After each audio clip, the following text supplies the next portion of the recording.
Hello दोस्तों, स्वागत है आप सभी का आपके अपने YouTube channel A for study में। तो दोस्तों आज है 2 अप्रैल और आज आप सभी का जेक आकांक्षा एग्जाम हुआ है। तो क्लास 10th के सभी छात्र छात्राएं जिन्होंने आकांक्षा का एग्जाम देकर आए हैं, तो आप लोगों के लिए मैं आंसर की लेकर आया हूं।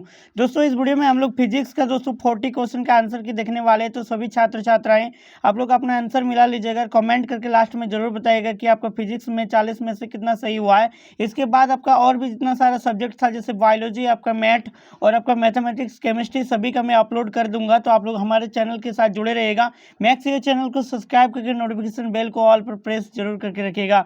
तो देखिए दोस्तों, फिजिक्स में आपको काफी आसान सवाल था। आई होप कि आप सभी ने सही सही आंसर किए होंगे। देखिए पहला सवाल आपको पूछा गया था, अवतल दर्पण द्वारा बना प्रतिबिंब होता है। तो दोस्तों अवतल दर्पण में कैसा प्रतिबिंब बनता है? तो वास्तविक तथा आभासी दोनों हो सकता है, यानी कि आपका ऑप्शन 3 होता है यहाँ पर, आपका पहला वाला का ऑप्शन 3 याद रखिएगा, ये आपका करेक्ट आंसर था। नेक्स्ट क्वेश्चन आपका पूछा गया था ऑप्शन क्वेश्चन 2। देखिए किसी माध्यम का अपवर्तनांक m-1 यहाँ पर आप लोग देख सकते द्वारा दिया जाता है। तो ये क्या होता है दोस्तों? अपवर्तनांक बराबर क्या होता है? c/v होता है, यानी कि आपका ऑप्शन 2 यहाँ पर बिल्कुल राइट है। नेक्स्ट सवाल पूछा था, वक्रता, त्रिज्या r तथा गोलीय दर्पण की फोकस दूरी ऐप में क्या संबंध है? तो आप लोगों को पता ही होना चाहिए दोस्तों, f = r/2। तो ये कौन सा ऑप्शन है? तो ये आपका ऑप्शन 3 है, तो आपका ऑप्शन 3 हो जाएगा, 3 का 3। नेक्स्ट सवाल क्या पूछा था? क्वेश्चन नंबर 4 देखिए, the relation between object distance, यहाँ पर देखिए यू वी, यहाँ पर आप लोग देख सकते हैं distance u, image distance v and focal length f give the lens formula, यानी कि आपको लेंस सूत्र पूछा गया था दोस्तों। लेंस फॉर्मूला आप लोगों का क्या होता है? 1/v - 1/u = 1/f। ये आपका लेंस फॉर्मूला होता है। तो कौन सा होता है? ऑप्शन 2 हो जाएगा, यानी कि 4 का ऑप्शन 2। तो 4 का 2 अगर आपने सही किया तो बिल्कुल आपका सही है, जवाब है ये। नेक्स्ट सवाल पूछा गया था दोस्तों, थोड़ा सा धुंधला आ रहा है क्योंकि जो भी स्टूडेंट हमको क्वेश्चन भेजा है इस पीडीएफ को बनाने में थोड़ा सा धुंधला हो गया, तो आप लोग मैनेज कर लीजिएगा। मैं यहाँ पर पढ़ के भी सुना देता हूँ। देखिए क्वेश्चन 5 पूछा गया था, सघन माध्यम से विरल माध्यम में तिरछी गमन करने वाली कोई प्रकाश किरण कैसी होती है? तो दोस्तों आप सघन माध्यम से देखिए विरल माध्यम में जा रहा है, वो भी तिरछी गमन कर रहा है। तो क्वेश्चन 5 का आंसर आपका ऑप्शन 1 हो जाएगा, अविलंब से दूर झुक जाती है। नेक्स्ट सवाल पूछा गया था, वाहनों के पश्च दृश्य दर्पणों के रूप में उपयोग किया जाता है। क्लास 10 का सवाल है दोस्तों, आप लोगों ने सही आंसर किए होंगे, उत्तल दर्पण इसका ऑप्शन 1 बिल्कुल राइट आंसर है।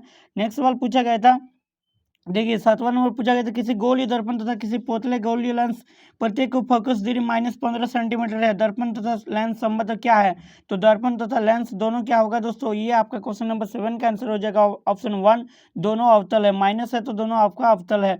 नेक्स्ट सवाल पूछा गया था, एक चालक तार का प्रतिरोध व्युत्क्रमानुपाती है, इसकी क्या होगा? लंबाई का, अनुप्रस्थ छेद का देखिए का क्षेत्रफल, तापक्रम का, या इनमें से कोई नहीं। तो क्वेश्चन 8 का जो आंसर आपका हो जाएगा, आपका ऑप्शन 2 हो जाएगा। नेक्स्ट सवाल पूछा गया था दोस्तों, नेक्स्ट सवाल देखिए, लघुपथन के समय परिपथ में विद्युत धारा का मान क्या होता है? ये सवाल आपकी क्लास 10 साइंस में दोस्तों इस साल एग्जाम में आया था, तो बहुत अधिक बढ़ जाता है, ऑप्शन 3 हो जाएगा राइट आंसर। नेक्स्ट सवाल पूछा गया था, किसी परिपथ में प्रेरित विद्युत धारा की दिशा दिया जाता है? तो ये किसी फ्लेमिंग का दक्षिण हस्त नियम द्वारा दिया जाता है, ऑप्शन 2। 10 का हो जाएगा 2।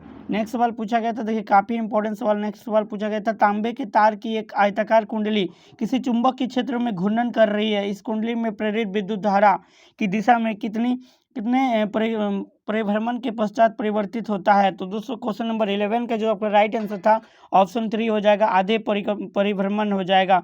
नेक्स्ट सवाल पूछा गया था, आपका किसी धारावाही सीधे लंबित परिनालिका के भीतर चुंबक की क्षेत्र क्या होता है? तो दोस्तों ये आपका क्वेश्चन नंबर 12 का जो आंसर हो जाएगा, आपका ऑप्शन 4 हो जाएगा, सभी बिंदुओं पर समान होता है। नेक्स्ट सवाल पूछा गया था आपसे कि विद्युत धारा के चुंबकीय प्रभाव की खोज किसने की थी? तो आपको पता होना चाहिए, ये किसने की थी? ऑस्ट्रेड ने की थी, ऑप्शन 3 इसका राइट आंसर है। नेक्स्ट सवाल पूछा गया था, देखिए एक आपका न्यूमेरिकल टाइप का क्वेश्चन था, जब कोई विद्युत हीटर विद्युत स्रोत से 4 एम्पायर विद्युत धारा लेता है, उसके टर्मिनलों के बीच विभवांतर 60 वोल्ट है, तो उस समय विद्युत हीटर विद्युत धारा द्वारा खींचा जो विभवांतर 120 वोल्ट को बढ़ा दिया जाता है, तो कितना विद्युत धारा लेगा? तो देखिए वोल्टेज अगर बढ़ जाता है तो कितना लेगा? तो जब इसको आप सोल्व कीजिएगा तो 8 एम्पायर, ऑप्शन 1 इसका राइट आंसर होगा। नेक्स्ट सवाल, प्रतिरोधकों में प्रभावित विद्युत धारा का परिकलन करने के लिए हम उपयोग करते हैं, तो हम किसका नियम, कौन सा नियम करते हैं दोस्तों? ओम का नियम करते हैं। आपका 15 नंबर का जो आंसर हो जाएगा, आपका 3 हो जाएगा, ओम्स लॉ। नेक्स्ट सवाल पूछा गया था दोस्तों, देखिए ये भी एक न्यूमेरिकल टाइप का सवाल था, किसी 4 ओम प्रतिरोधक में प्रति सेकंड 100 जूल की ऊष्मा उत्पन्न हो रही है, तो प्रतिरोध के आर पार विभवांतर क्या होगा? तो इसको जब सोल्व कीजिएगा तो 16 का आपका आंसर हो जाएगा 20, यहाँ पर आप लोग देख सकते 20 वोल्ट हो जाएगा, ऑप्शन 3 हो जाएगा राइट आंसर। नेक्स्ट सवाल, चलिए नेक्स्ट सवाल पूछा गया था चुंबक की क्षेत्र रेखाएं के बारे में। तो चुंबक की क्षेत्र रेखाएं कैसे होगा, तो 20 यहाँ पर आप लोग देख सकते हैं दोस्तों 17 का जो होगा ऑप्शन 2 हो जाएगा, एक दूसरे को सभी प्रतिच्छेद नहीं करती है। नेक्स्ट सवाल, किसी गोली लेंस की वृत्ताकार रूपरेखा का प्रभावी व्यास कहलाता है, तो क्या कहलाता है। क्वेश्चन नंबर 18 का जो राइट आंसर आपका हो जाएगा ऑप्शन 3 द्वारक कहलाता है। क्या कहलाता है, द्वारक। नेक्स्ट सवाल, जितने ऊर्जा स्रोत हम उपयोग में लाते हैं उनसे अधिकांश भंडारित सौर ऊर्जा को निरूपित करते हैं। निम्नलिखित में से कौन सी ऊर्जा स्रोत अंततः सौर ऊर्जा से व्युत्पन्न नहीं है, तो यहाँ पर देख सकते हैं भूतापीय ऊर्जा, पवन ऊर्जा, नाभिकीय ऊर्जा, जैव द्रव्यमान। तो इनमें से जो इसका जो राइट आंसर आपका 13 का हो जाएगा, सॉरी दोस्तों 19 क्वेश्चन है, 19 का जो आंसर हो जाएगा आपका ऑप्शन 3 हो जाएगा, नाभिकीय ऊर्जा। नेक्स्ट सवाल, यहाँ पर देख सकते हैं बहुत लंबा सवाल है, इसको आप लोग पढ़ लीजिएगा। 20 का जो आंसर हो जाएगा, 20 का आपका आंसर क्या हो जाएगा, आपका ये 4 हो जाएगा, यानी कि 4:1 हो जाएगा आपका। ये आपको याद रखना है दोस्तों, 4:1 नहीं, ये आपका ऑप्शन 3 हो जाएगा, 1:4 है। नेक्स्ट सवाल 21 के दोस्तों देखिए, निम्नलिखित में से कौन सा पद विद्युत परिपथ में विद्युत शक्ति को निरूपित नहीं करता है, तो 21 का जो आपका ऑप्शन 2 हो जाएगा, IR² जो निरूपित नहीं करता है। देखिए 22 में पूछा गया जो सवाल है दोस्तों, इसका जो आंसर हो जाएगा आपका 22 का आंसर हो जाएगा आपका ऑप्शन 4। देखिए मिला लीजिएगा सभी आंसर और आप लोग कमेंट करके जरूर बताइएगा आपका कितना सही हुआ कितना गलत हुआ। तो देखिए यहाँ पर आप लोग देख सकते हैं, किसी गोली दर्पण से आप कितनी दूरी हो पर खड़े हो कि आपका प्रतिबिंब सदैव सीधा प्रतीत होता है, संभवतः दर्पण क्या होगा, तो ऐसे दर्पण को क्या कहते हैं, तो 23 का आपका आंसर हो जाएगा ऑप्शन 4। क्या हो जाएगा आपका ऑप्शन 4 हो जाएगा दोस्तों, या तो समतल अथवा उत्तल। नेक्स्ट सवाल देख सकते हैं 25 का आपका क्या हो जाएगा दोस्तों, 25 पूछा था श्वेत प्रकाश पर इसके अवयवी वर्णों में विभाजित होने को क्या कहलाता है, तो ये आपका 25 का जो आंसर हो जाएगा ऑप्शन 2 विक्षेपण। क्या कहलाता है, विक्षेपण कहलाता है। प्रतिरोधकता की SI इकाई क्या होती है, तो प्रतिरोधकता की SI इकाई जो ओम मीटर होती है, ऑप्शन 3 इसका राइट आंसर है। चलिए 1 मिनट दोस्तों, ये क्या हो गया, PDF जूम आउट हो जाता है। तो देखिए हम लोग कितना सवाल देखिए 26, अब देखिए 27 पूछा गया था दोस्तों। ये सवाल थोड़ा सा धुंधला आ रहा है, इसलिए आप लोग पढ़ लीजिएगा, आपके पास तो सवाल होगा ही। 27 का जो आंसर होगा दोस्तों, ये आपका ऑप्शन 1 हो जाएगा, 90 डिग्री।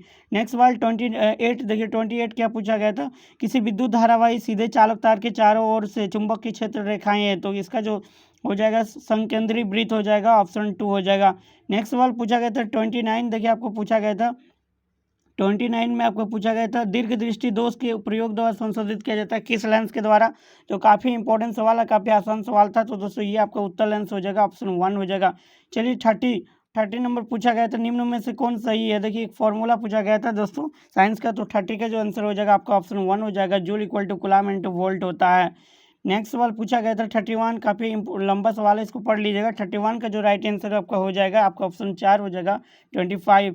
नेक्स्ट सवाल 32, देखिए 32 में दोस्तों आपका पहले लेंस सूत्र पूछा गया था, इस बार आपका दर्पण सूत्र पूछा गया है। तो दर्पण सूत्र में क्या होता है दोस्तों, दर्पण सूत्र में आपको याद रखना प्लस होता है, 1/v + 1/u = 1/f।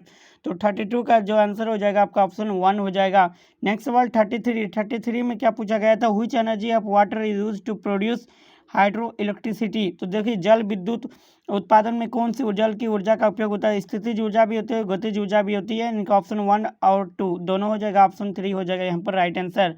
नेक्स्ट सवाल 34, देखिए 34 का क्या होगा, अपसारी लेंस के लिए फोकस दूरी पूछा गया है, तो अपसारी लेंस के लिए फोकस दूरी 34 का आंसर हो जाएगा आपका ऑप्शन 2 ऋणात्मक होती है। नेक्स्ट सवाल दोस्तों अपवर्तन कोण और तथा अपवर्तन कोण का अनुपात क्या कहलाता है, तो इसके अनुपात को स्नेल्स का नियम कहते हैं, ऑप्शन 4 हो जाएगा इसका राइट आंसर। 36 में पूछा गया था इंद्रधनुष तैयार होता है जब सूर्य प्रकाश परावर्तित होता है लाखों वर्षा बिंदुओं से, यानी कि ऑप्शन 2 हो जाएगा यहाँ पर राइट आंसर।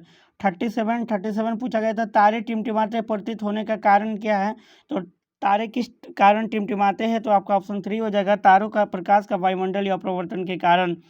देखिए 1 मिनट PDF फिर से नीचे आ गया दोस्तों, 1 मिनट PDF। और 38 पूछा गया था किसी परिपथ में विद्युत धारा की उपस्थिति का पता लगाने हेतु किस युक्ति का उपयोग किया जाता है, तो काफ़ी इंपॉर्टेंट सवाल दोस्तों आपको पता होना चाहिए। 38 का जो आंसर हो जाएगा आपका ऑप्शन 3 गैल्वेनोमीटर।